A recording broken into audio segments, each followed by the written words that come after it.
इसको हरा ही बताएगा, ग्रीन ही कहेगा। लेकिन झूठ कहे तो ग्रीन के अलावा हजारों लाखों करोड़ों जो कहे कि झूठ हो सकता है। तो जब जवाब आए, एक आए तो ये सच है और अनेक आए तो ये झूठ है। जवाब एक ही होना चाहिए। हाँ, क्योंकि हमने बार बार कर बताया, सारे रोगों का कारण केवल और केवल एक है। ए टू जेड कोई भी रोग हो, अरे वहां तक नहीं तो कतार लगा के खड़े हैं भविष्य में आने वाले। इन सारे रोगों का कारण भी वो ही है, एक। जैसे हम कहते हैं सबका मालिक एक, उसी तरह यहाँ सारे रोगों का कारण एक। तो वो कारण कल ने बार बार दोहराया, एक बार नहीं। तो कौन, आप फिर से पूछते हैं, कौन जवाब देना चाहते हैं, अपना हाथ करते हैं। हाँ, आप क्या? प्रभु ने जिसके लिए जो आहार बनाया उसके विपरीत खाया, इसके लिए बीमार पड़े। रोगों का कारण, ऐसा सवाल का जवाब आना चाहिए। और कौन जवाब देना चाहते हैं? गंदगी गंदगी गंदगी गंदगी गंदगी ही बताया ना। ओके। कब्ज, बड़ी आंत में गंदगी इकट्ठी हो जाना। और कोई जवाब देना चाहते हैं? गलत आहार। और कोई? ओके, तो जवाब सही है, गंदगी।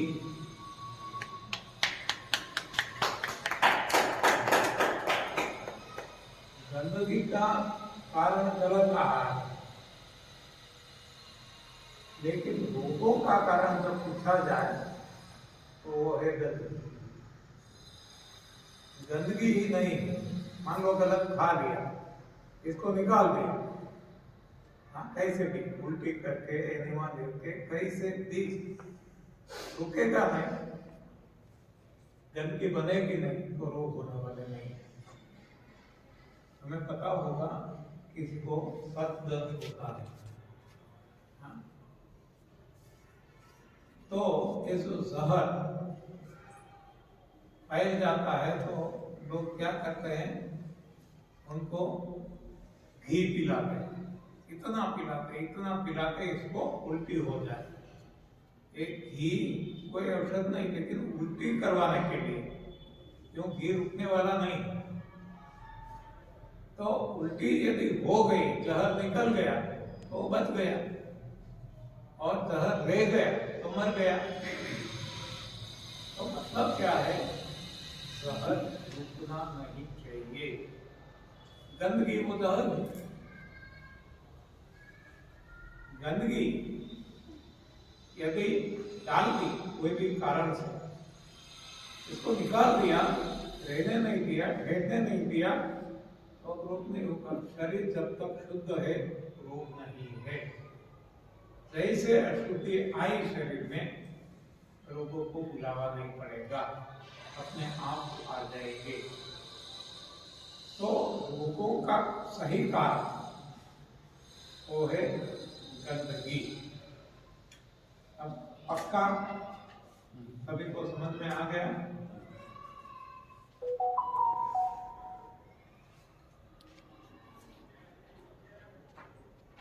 गंदगी का कारण एक अभी हमने देख लिया, फिर भी गंदगी का कारण कौन जवाब देना चाहेंगे? गंदगी का कारण बस 3-4 लोग। अभी अभी मैंने बताया, अगर बताया था, अभी बताया, बोलना नहीं है। हाँ, कोई जवाब देना चाहते, जितना जवाब देना चाहते हैं उतना हाथ ऊपर करें। गंदगी का कारण। देखो कितने लोग, 1 2 3 4 5 6 7 8 9 लोगों के हाथ अंदर हुए, तो बाकी क्या कर रहा है? कान बंद कर दिया है, माइंड बंद कर दिया है, या तो यहाँ फिजिकली हम उपस्थित है और हमारा मन कहीं और घूम रहा है। हाँ? अभी अभी मैंने बताया, हाँ? हल्का तो भूल गए होंगे, समझ सकते हैं, लेकिन अभी बताया फिर भी सभी के हाथ खड़े होना चाहिए। इसकी जगह केवल 8-9 हाथ उठ पाया। ओके, तो फिर से जरा जो जवाब देना चाहते हैं, गंदगी का कारण क्या है, कौन बताएंगे?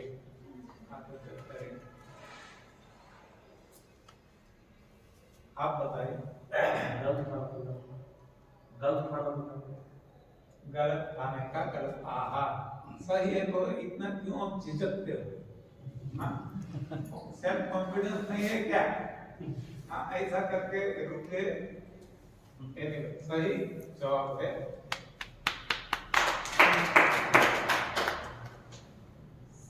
कोई भी रोग, एक हो या अनेक, वर्तमान हो या फ्यूचर में आने वाले हो या पास्ट में जितने हो गए, सारे रोगों का कारण केवल एक गंदगी, और गंदगी का कारण केवल एक गलत आहार। तो अब कोई गलत आहार नहीं खाते, हम ही क्यों खाते? इंसान ही क्यों खाता है? क्या जवाब होगा? कौन जवाब देना चाहिए? समझ माता सारी बातें बताई गई है कल, आज केवल रिपीटेशन है, पता चले कि हमने जो कहा, हाँ, कितना पहुंचा। राजीव गांधी ने बताया था, सभी को पता होगा, यहाँ से 1 रुपया देते हैं और पब्लिक के घर पहुंचते पहुंचते 15 पैसा हो जाता है। 85% लॉस होता है बीच में सारी सिस्टम में।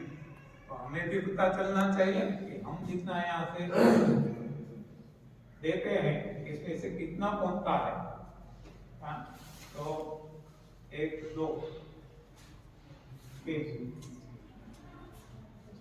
4 दे तो हाथ देने का 5, जवाब देने की हिम्मत की, इसमें से कितने सही हो गए वो तो बाद में देखेंगे, लेकिन ऐसा कह सकते हैं कि कितने लोग, मान लो यहाँ 30 से, इसमें से 5 तो 15। हाँ, राजीव गांधी इतने सही था।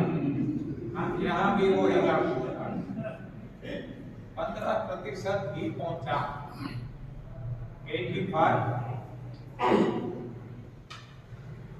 एवोपरेट हो गया, बाष्पीभवन हो गया। अच्छा, तो क्या आप क्या कहना चाहते? हमारी शैक्षणिक प्रणाली जो हमें सिखाती रही है, जिससे हमारी शैक्षणिक प्रणाली करेक्ट, सही जवाब। शिक्षा पद्धति, एजुकेशनल सिस्टम जो हमें सिखाया गया स्कूल कॉलेज में, या तो सोसाइटी के द्वारा, हमारे माँ बाप के द्वारा, दादा दादी के द्वारा, परदादा दादी के द्वारा, गुरुओं के द्वारा, धर्म गुरुओं के द्वारा, राजनीतिज्ञों के द्वारा, जहां से हमें मिलता है, सरासर झूठ बताया गया। और जो सच है, जहां सच बताया गया, इसको हमने किनारे कर दिया, इसका नहीं सुना। झूठ जो बताते हैं उनको सुनते हैं। आप सभी को पता होगा महाभारत एक पात्र है दुर्योधन। भगवान श्री कृष्ण चलकर सामने से उनके पास जाते थे। भगवान चाहते थे कि झगड़ा ना हो,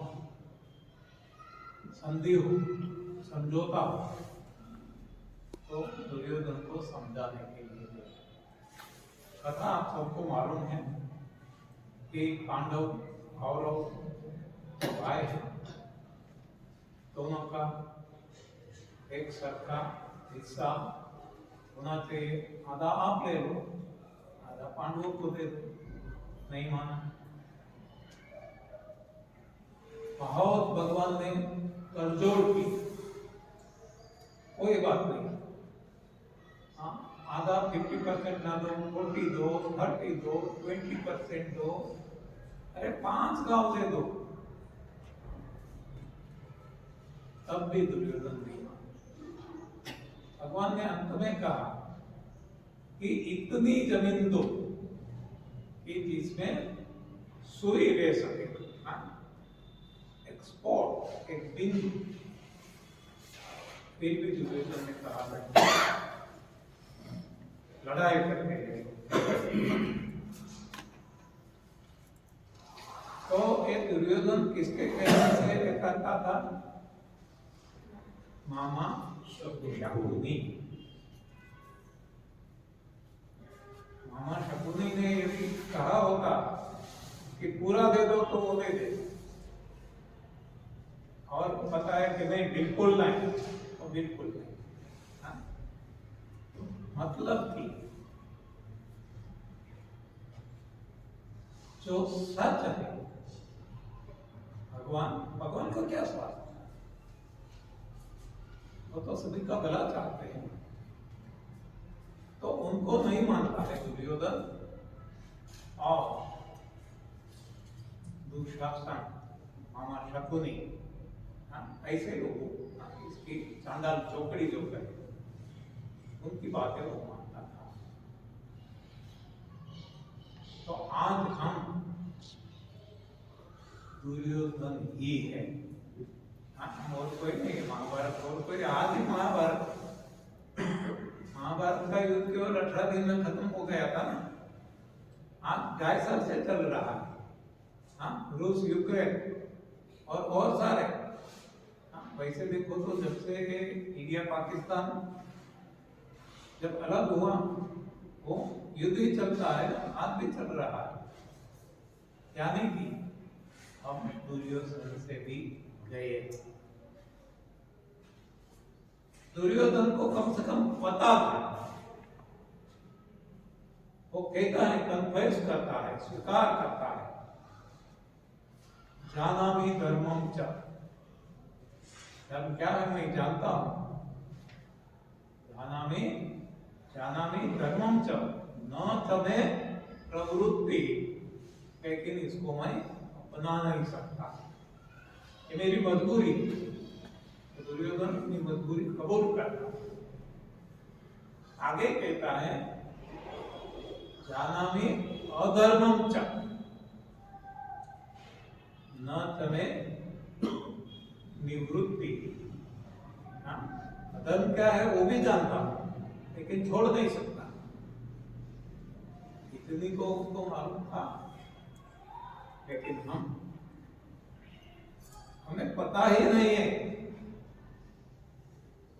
हम तो गलत को सच मान बैठे हैं और सच को झूठ मान बैठे हैं, इसीलिए ये नौबत आ गई है। तो आज हमारे लिए कृष्ण कौन है और मामा शकुनी कौन है? आज हमारे लिए कृष्ण है जो वेद पुराण, और मामा शकुनी कौन है? एजुकेशन सिस्टम, विज्ञान,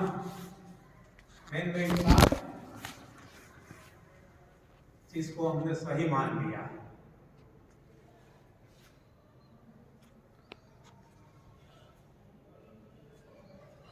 और आज की जो स्थिति है, घर घर व्यक्ति व्यक्ति बीमार, हर व्यक्ति मेंटल टेंशन से पीड़ित, हर व्यक्ति कोई न कोई रोग, कोई न कोई दुख से पीड़ित, इतना जीवन बर्बाद कर दिया है कि मान लो ये जो स्वर्ग था, यहाँ ये साइंस ने नर्क निर्माण कर दिया। आज हम नर्क में जी रहे हैं। इससे मुझे लगता है नर्क भी अच्छा हो जाता है, इतना हमने ये बना दिया। एनीवे, यदि भगवान श्री कृष्ण की सुनी होती तो युद्ध कहीं होता ही नहीं। कौरव पांडव हर कोई आनंद मौज मजा मस्ती से जीते, लेकिन नहीं माना, युद्ध हुआ और वे मौत मरे। भगवान को भी परेशान किया, पांडवों को भी परेशान किया। तो आज ये हो रहा है सारी दुनिया में। तो यदि हम चाहते हैं हमारा भला, तो अब हमें मेन साइंस को फिर तलाक देके, अलविदा करके, गॉड गिवन साइंस जो है वेद पुराण, इसको समर्पित हो जाना चाहिए। नहीं होंगे तो आज जो स्थिति है, इससे बदतर स्थिति का सामना करने के लिए तैयार रहना पड़ेगा। कोई बचा नहीं सकेगा। तो वेद पुराण क्या कहते हैं, ज्यादा हम इसमें नहीं जाएंगे, मुझे भी ज्यादा पता भी नहीं है, नहीं कोई कथाकार नहीं हूँ, कलाकार नहीं हूँ। मेरे पास तो खुद का अनुभव, परिवार का अनुभव, दुनिया के करोड़ों लोगों का अनुभव है। कोई अनुभव के आधार से मेरी मान्यता है तो सभी के सामने रखता हूँ। मानना न मानना अपनी अपनी मर्जी की बात है। तो देखो, हमारी बात तो चल रही है रोग नाबूदी, रोग दैहिक रोग, कायिक रोग। तो ये रोग जो डायबिटीज, एसिडिटी, माइग्रेन, कैंसर, मोटापा, ulcerative colitis, varicose vein, infertility, जो भी हम नाम दें, सारे रोगों का कारण हमने हमारे अनुभव से तो बताया, लेकिन वही वेद पुराण में क्या बताया है। तो एकदम पुराना रामचरितमानस है, वहां रोगों का कारण बताया है। बहु रोग वियोग ही रोग है, बहु रोग वियोग ही रोग है। लोगों की बात है, अन्य प्राणियों की नहीं। बहुदंती निरादर के फल एक ठीक उपाय में सारा मेडिकल साइंस कहो, आयुर्वेद कहो, एलोपैथी, होम्योपैथी, नेचुरोपैथी, जितनी पैथी थेरेपी, सब कुछ एक उपाय में आ गया। और वो सारी गलत, जिससे कोई फायदा नहीं, और ये एक में सब कुछ आ गया। यदि इसको अपना ले, समझ के बेड़ा पार हो जाए। सरल है, बहु रोग वियोग रोग है। लोगों आज परेशान है रोग और वियोग। क्यों? इसका कारण बताया। क्या बताया है? बहुदंती यानी कि भगवान, निरादर आदर नहीं करना, अवहेलना करना, बहुदंडी निरादर के फल, भगवान के जो निरादर किया इसके फल स्वरूप रोग और वियोग भुगत रहे हैं सारे लोग। अब हम देखते हैं कि हमने क्या निरादर किया और अन्य प्राणी उन्होंने कुछ निरादर नहीं किया। देखो सारे प्राणी जो भगवान ने उनके लिए खाना दिया वो ही खाते, तरो ताजा खाते, तोड़ के लाकर बाजार में नहीं लाते, बाद में घर लाकर काट के नहीं रखते, न फ्रिज में रखते, न मीट मसाले डालते, न आग पे चढ़ाते। ये जो सब कुछ हम कर रहे हैं भगवान का निरादर है और इसका परिणाम है रोग वियोग। दूसरा जो है दूध भगवान ने हर इंसान को दिया, अपने बच्चे के लिए माता को दिया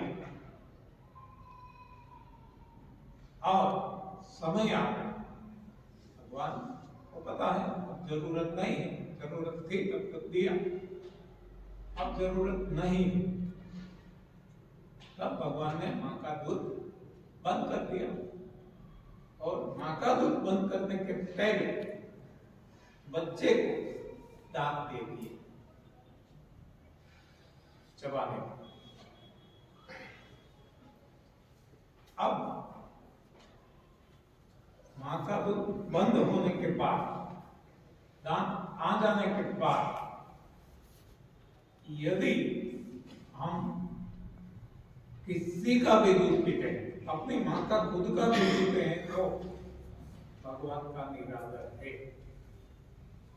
माँ का तो नहीं आएगा, आएगा कब? नेक्स्ट डिलीवरी में, जब मेरा जन्म हुआ ये दूध मेरे लिए भगवान ने दिया था, बाद में दूध बंद कर दिया, बाद में फिर से माता को डिलीवरी आई, छोटा बच्चे को जन्म दिया, मेरे छोटे भाई को जन्म दिया, तब ये दूध छोटे भाई के लिए था, मेरे लिए नहीं था। 9 महीने किया, 9 महीने इस पे कोई अपना हक जमाया कि नहीं ये तो मेरी माँ है। छोटे बच्चे का जैसे इनका भी भाग है, हिस्सा है तो मेरा भी है, आधा आधा हम कर लेंगे, ऐसा नहीं कहा। और ऐसे हर कोई प्राणी सारी दुनिया में जब तक माता को दूध भगवान देते हैं और दांत नहीं देते बच्चे तब तक ही पीते हैं, बाकी कोई प्राणी अपनी माता को नहीं पीता और किसी की माता दूध नहीं पीते। तो आप देख, गाय का बछड़ा भैंस का नहीं पीता, भैंस का बछड़ा गाय का नहीं पीता, किसी का भी, भेड़ बकरियों का ना गाय का भैंस का पीते हैं, या गाय भैंस के बच्चे भी भेड़ बकरियों के दूध नहीं पीते। और हम इंसान आप देखो सारी दुनिया में किसी का दूध छोड़ते नहीं, किसी का भी नहीं। आजकल हमने एक वीडियो सुना तो नहीं था, किसी ने मुझे बताया कि गद्दी जो है ना, गधेड़ी, इसका दूध पिया जाता है और 7,000 रुपये लीटर मिलता है। और रामदेव जी बाबा प्रमोट करते हैं।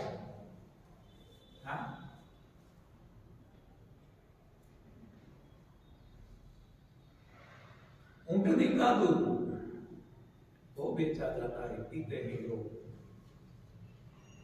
वो तुरंत बिगड़ जाता है, तो ऊँटनी लेके घर घर जाके वहां धोके देते हैं और वे भी बहुत ज्यादा कीमत से 7,000 या तो इससे भी ज्यादा होगा। तो ऐसा हम पीते हैं। ये सब कुछ भगवान का निरादर है। तो इसका परिणाम क्या है? रोग वियोग आए, रोग आने ही वाले कोई बचा नहीं पाएगा।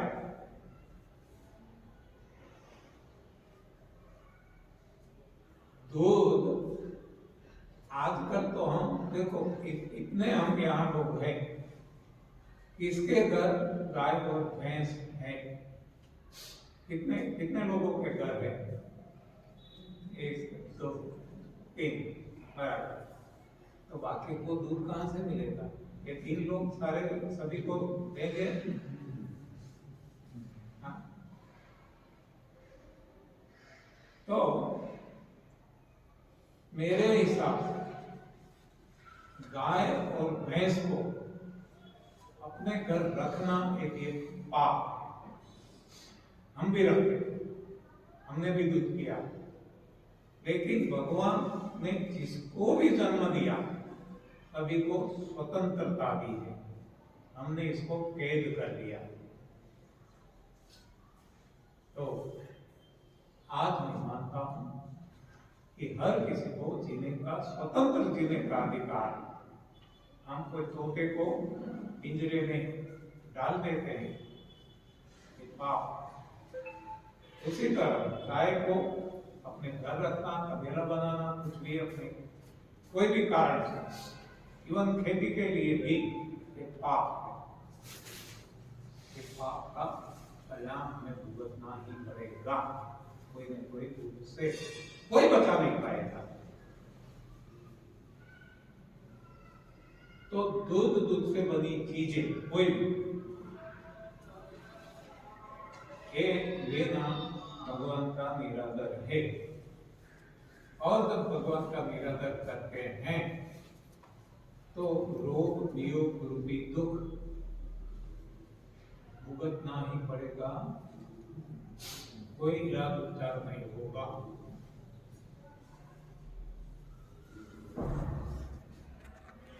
अब है अनाथ डायरेक्ट मिलेट। भगवान ने पक्षियों के लिए बनाया जो हम खाते हैं।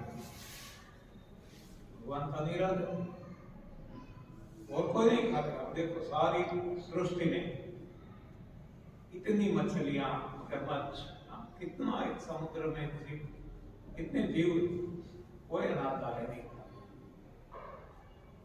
हाथी घोड़ा भैंस बैल, कोई भी प्राणी ले लो, पक्षी के अलावा कोई नहीं खाता। और जिसको हम खिलाते हैं वो बीमार पड़ते हैं। तो ये भगवान का निरादर है, तो इसका परिणाम रोग में भुगतना पड़ेगा। आग पे चढ़ा के खाना भगवान का निरादर है। भगवान ने अपना बहुत बड़ा चूल्हा, सूर्य भगवान, सूर्य नारायण, इसमें पका पका पका कर दिया। अब इसको दोबारा गैस पे चढ़ाना, चूल्हे पे चढ़ाना, ये भगवान का निरादर है। करेंगे तो वो उपयोग भुगतना ही पड़ेगा। और कर रहे हैं, भुगत रहे हैं। रामचरितमानस में बताया है। अब श्रीमद् भगवद गीता में क्या बताया? अध्याय 17 श्लोक 9 और 10, इसमें बताया है राजसी और तामसी जनों को प्रिय ऐसा भोजन कटु, अम्ल, लवण, कटु यानी कड़वा, अम्ल यानी खट्टा, लवण यानी सॉल्टी, खारा, आगे सब कुछ बताया है। दाह देने वाला यानी तीखा, और आग पे चढ़ा हुआ, भुंजा हुआ, वासी, दुर्गंधयुक्त, जूठा।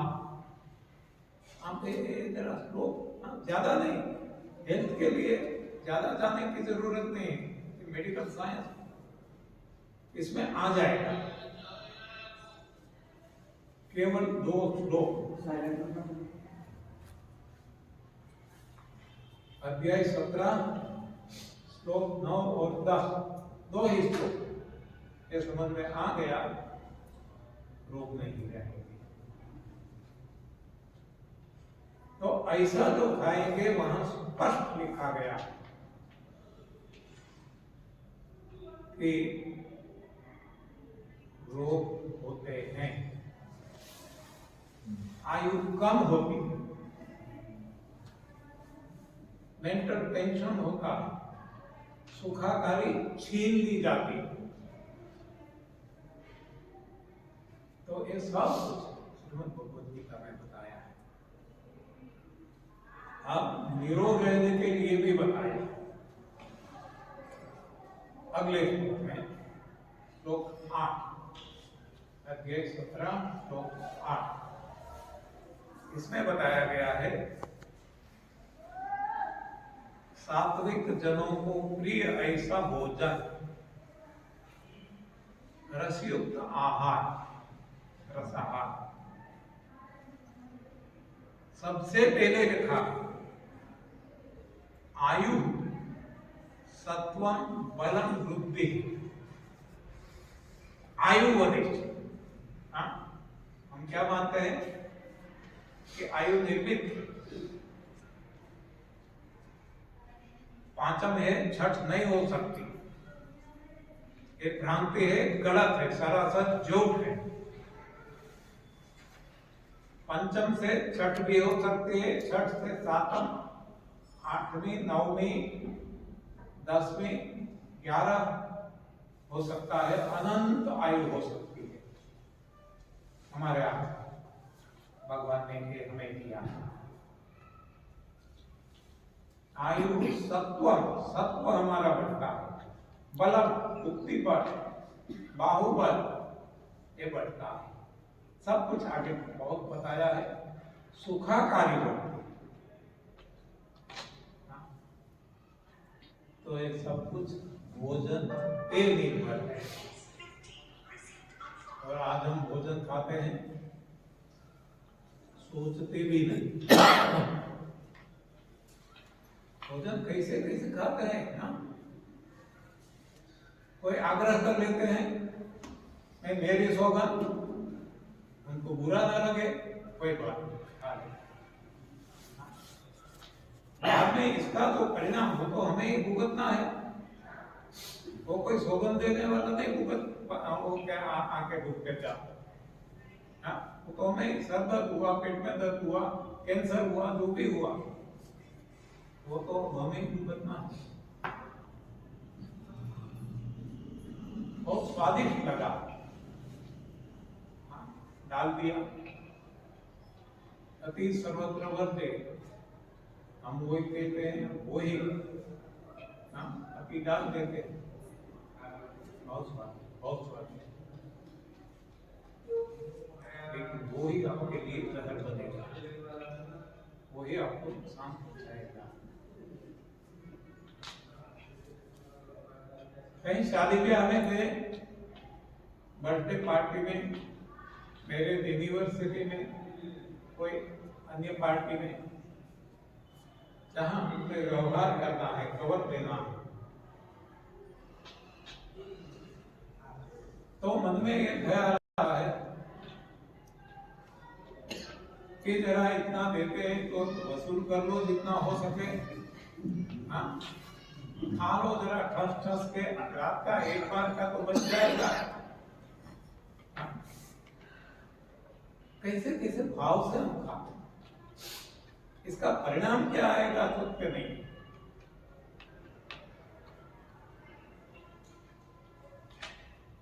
सूंघने में जरा बहुत अच्छा लगता है तो भी खा लेंगे, पेट में अच्छा लगता खा लेंगे, टाइम पास के लिए खा लेंगे, कुछ काम नहीं है, खाओ जरा तना मुमरा, डालते रहेगा, पढ़ते पढ़ते कितना खा लिया, कितना डाल दिया, पता नहीं चलता। अपने बच्चों को भी अपने कार्य में दखलंदाजी न करें, तो इसको भी मोबाइल पकड़ा देंगे, वो बच्चा लेगा और वो कितना खा जाता है, कैसा खा जाता है, कीड़े मकोड़े भी खा जाता है, उसको पता नहीं चलता, क्योंकि उसको इसमें है ही नहीं। खाना कैसे है। खाना बहुत इंपॉर्टेंट है, खासतौर पे हमारे जीवन में, इंसान के जीवन में। हमें खाना ही नहीं, पहली बात हमें तो हमारे भीतर बैठे हैं भगवान, उनको खिलाना है। भगवान कहते हैं अहम वैश्वानरो भूत्वा प्राणिनाम देहम आश्रिता, प्राणापान समायुक्त पचामि अन्नम चतुर्विधम। 4 प्रकार के अन्न मैं हर कोई प्राणी के भीतर रहकर प्राण और अपान मदद पचाता हूं। कौन से 4? पत्रम पुष्पम फलम तोयम। पत्तियां, फूल, फल खाने के, जल पीने का। जो बात रामचरितमानस में बताई है, कंद मूल, फूल, फल, पत्तियां, ये सब कुछ कॉमन है कि एक दो इधर उधर कर दिया। और पीने का पानी, वहां पानी होता है। कंद मूल, फूल, फल, पत्तियां और पानी। यहाँ वही बात है, पत्रम पुष्पम फलम तोय। यो में अत्यावश्यक, देखो अच्छी तरह से इसका अर्थ समझना। भगवान क्या कहते हैं कि ये 4 अन्न, इसको अन्न कहा गया। अन्न यानी दाल चावल, पूरी तरह के रोटी जो वो दालों से बनाते हैं। अनाज ने कठोर थी बनावी है, ये अनाज ये अर्थમાં અનાજ અન્ન નથી આય। અન્ન એટલે કે ખાવાની વસ્તુ છે, ખાદ્ય પદાર્થ। એ 4 પ્રકારના અન્ન ભગવાન કહે છે હું પચાવું છું, અને એ છે પાંદડા, ફૂલ, ફળ અને જળ, તોય જળ, પાણી। तो ये भगवान क्या कहते हैं आगे, यो में हत्या प्रयच्छति, जो कोई मुझे भक्ति भाव से अर्पण करते हैं, खिलाते हैं, इसका मैं साकार रूप लेकर स्वीकार करता हूं, अंगीकार करता हूं, पचाता हूं। एक ही श्लोक में सब कुछ भगवान ने दे दिया। कल भी मैंने आपको बताया, वही बात यहाँ फिर से आई कि एक तो भगवान कहते हैं मुझे 4 चीजें पसंद है, वो मुझे खिलाइए, वो मुझे दीजिए। मैं तेरे भीतर हूँ, तेरे शरीर में हूँ, तेरा सब कुछ संभाल रहा हूँ, पचा भी मैं रहा हूँ, सारे कार्य मैं कर रहा हूँ, तो मुझे ये खिलाइए। पत्रम पुष्पम फलम तोयम। तो कैसे खिलाइए? तो कहते हैं ना, कौन कहते हैं भगवान खाते नहीं, हाँ यशोदा जैसे खिलाते नहीं। तो उसी तरह यहाँ भगवान को प्रेम से खिलाना। पत्रम पुष्पम फलम तोयम यो में क्या प्रयच्छति, भक्ति भाव से देना। तब भगवान स्वीकार करेंगे, अंगीकार करेंगे, तब भगवान प्रसन्न होंगे और हमारा सारा जीवन धन्य हो जाएगा। तो ये भू प्रसाद तो प्रभु मांगते हैं, प्रभु खाते हैं, आरोग्य हैं, वो प्रसाद है। प्रसाद में हम क्या भगवान लगाते हैं? हम अन्न को लगाते हैं। सब कुछ गलत, सरासर गलत। ये तो भगवान मूर्ति में नहीं है, होते तो ठोकर लगा के मूर्ख, इतना इतना मैं कहता हूं और फिर भी तुझे मैं क्या कहूं? मैंने बड़ी गलती कर दी कि मैंने इंसान को जन्म दिया, इंसान बनाया। ये कोई खाने की चीज है क्या? मेरे सामने ये सब कुछ रख देता है, इतनी मिठाइयां, इतने नमकीन घी में, तेल में, दूध में, हाँ, ये भी खाने की चीज है। लेकिन अच्छी बात है हम वहां लगाते हैं कि भगवान है ही नहीं, पत्थर की मूर्तियों के आगे इसको हम प्रसाद कहते हैं। जहर है, जहर, जो खुद को खत्म करने वाला वो ही डालते हैं क्या। तो सही भोजन भगवान ये मांगते हैं, ये प्रसाद है प्रभु का। एक समय आएगा जब हम ऐसा कुछ भी नहीं भगवान के आगे रखेंगे, पत्र पुष्पमलम तोयम ही लगाएंगे, जब सही बात समझ में आ जाएगी तब। बाद में दूध नहीं रखेंगे, दूध से बनी कोई चीज